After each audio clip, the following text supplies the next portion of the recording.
बाबा साहब Hindu code bill नहीं लाते, महिला आजाद नहीं होती, आज समाज आजाद नहीं होते। बाबा साहब ऐसे माने ऐसे चीज हम लोग दे के गए हैं जो हमको अधिकार और हक दे के गए, संविधान दे के गए।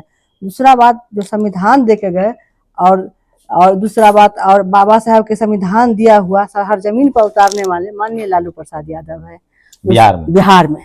उनको तो कैसा रिस्पांस मिल रहा है? आप क्षेत्र में जा रही हैं? क्षेत्र में बहुत बहुत अच्छा रिस्पांस मिल रहा है। हम लोग पत्थर के पूज रहे थे, पत्थर पूजे हरी मिले तो मैं पूजू पहाड़, इससे अच्छा तो चकी भला पीस कुट खाए संसार। हम लोग लग रहा था कि पत्थरे से हमको सब कुछ मिल जाएगा, सब कुछ मिल रहा है, उसी में लगे रहते थे। मगर जब हमको अपना आत्मज्ञान हुआ, बहुजन नायक किताब पढ़े, बाबा से महात्मा फुले के गुलामगिरी पढ़े ना, तो हमको बहुत मन ये लगा। मेरे साथ बिहार में चुनाव है, चुनावी माहौल है। मैं इस समय दरभंगा में हूं, जहां हाया घाट से अपनी उम्मीदवारी पेश कर रही हैं गीता देवी। गीता देवी जी ओबीसी समाज से हैं और सबसे खास बात है कि फूले, पेरियार, अंबेडकर बहुजन विचारधारा से लैस हैं और राष्ट्रीय जनता दल की उपाध्यक्ष हैं जी। तो गीता जी, स्वागत है आपका नेशनल दस्तक पर। कब से राजनीति में सक्रिय हैं? सबसे पहले आपको बहुत बहुत सारा आपको धन्यवाद, और जितने भी दर्शक देख रहे हैं उनको बहुत बहुत धन्यवाद। कब से सक्रिय हैं राजनीति में? हम सर 2007 से सक्रिय है, मतलब 16 के बाद पूरा सक्रिय हो गए हैं। 7 से जुड़े हुए हैं और 16 से सक्रिय रूप से हम काम कर रहे हैं। तभी पार्टी में किस पद पर हैं? उपाध्यक्ष पद पर हैं। महिला मोर्चा में। तो क्षेत्र में कब से लगातार एकदम प्रचार प्रसार कर रही हैं? क्षेत्र में हम 2016 से ही प्रचार प्रसार कर रहे हैं लगातार। और बहुजन आंदोलन से कब जुड़े? सर बहुजन आंदोलन से हम 16 से जुड़े हुए हैं। 16 से जुड़े हुए। तो कैसे बहुजन मिशन मूवमेंट कैसे चला रही हैं? जैसे बाबा साहब की जयंती होता है, उसमें झंडा उठाना, बाबा साहब की जयंती मनाना, समाज को जागरूक करना कि ये बाबा साहब जो हमको दिए हैं, देने वाला कोई देवता है तो बाबा। आराम से बैठिए, कोई बात नहीं सर, आराम से बैठिए। हाँ।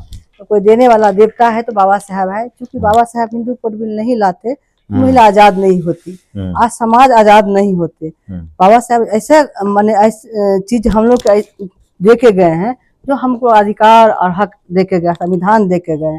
दूसरा बात, जो संविधान दे के गए और दूसरा बात, और बाबा साहब के संविधान दिया हुआ हर जमीन पर उतारने वाले माननीय लालू प्रसाद यादव है बिहार में। उनको हर जमीन पर उतारे और समाज को हक अधिकार दिलाए। 50 में लिखा गया, और जबकि बाबा साहब की जयंती भी मनाने नहीं दिया जाता था। इस तरह से समाज सशक्त समाज को, बहुजन समाज को दबा दिया गया था। और उसके बाद संविधान के इतना दिन के बाद भी नहीं होने दिया जा रहा था। मगर लालू यादव ने 90 के दशक में उनको समाज को अग्रणी समाज बनाने की कोशिश किए, जो बैकवर्ड था, पिछड़ा था, दलित था, जिसके मुंह में आवाज नहीं था, खटिया पर नहीं बैठ रहा था, चौकी पर नहीं बैठ रहा था, बहुत परेशान था। जो दक्षिण टोला में उसको रखा जाता था, और खाना पीना जैसे राम जाति के है तो वो मरा हुआ जानवर खाएगा, जो मुसहर जाति के है तो घोंघा खाएगा, मतलब अन्न भी नहीं मिलता था। इस तरह समय मैं देखी हूँ, उस समय 90 के दशक में हम खुद देखे हैं कि मेरा समाज किस तरह से जी रहा था। और जब लालू जी के राज आया तो समाज अनाज अच्छा से भोजन अधिकार पा लिया, बहुत आगे बढ़ गया समाज। वह लालू जी के देन है। तो आप मान लीजिए चुनाव जीत के आएंगे तो आपका एजेंडा क्या है, क्या करेंगे समाज के लिए? देखिए, मेरा एजेंडा यही है कि जो पिछड़ा समाज है वह बहुत अपना आगे बढ़े, पढ़ाई लिखाई में, स्वास्थ्य पर ध्यान देंगे, शिक्षा पर ध्यान देंगे, और रोड सड़क पर भी ध्यान देंगे। और ये भी मुद्दा रहेगा कि वहाँ का ज्वलंत मुद्दा है पेपर मिल। जो हाया घाट का ज्वलंत मुद्दा है पेपर मिल। पेपर मिल वर्षों से बंद है, और वहाँ 400-450 एकड़ में पेपर मिल है, वह बंद है।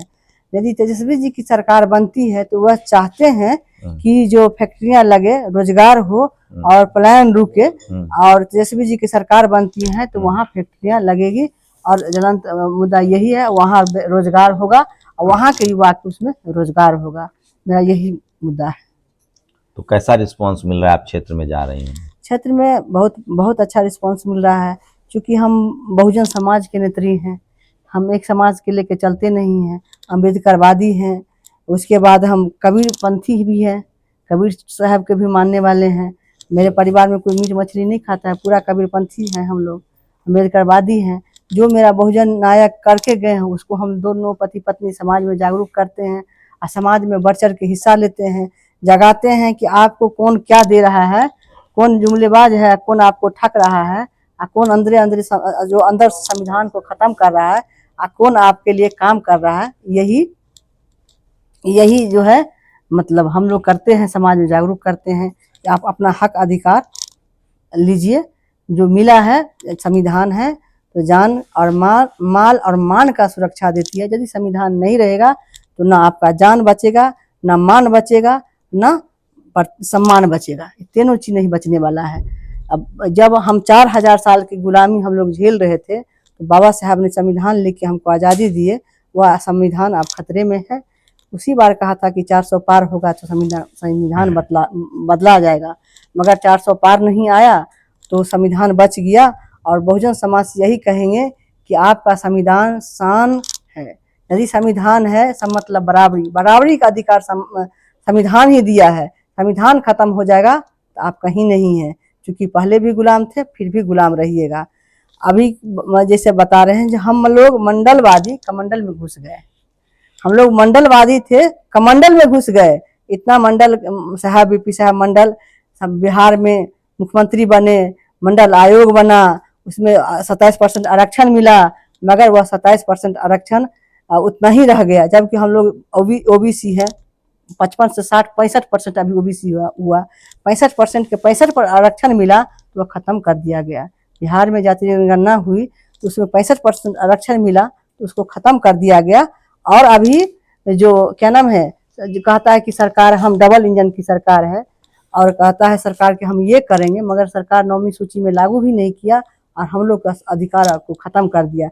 ईडब्ल्यूएस आ गया, जिसके जितना संख्या 10% आबादी है तो 10% उनको आरक्षण मिल गया, जबकि जो लोग सब दिन से अगरा है, सब दिन से बहुजन समाज के दबल कुचलल के उसको नहीं अधिकार मिला।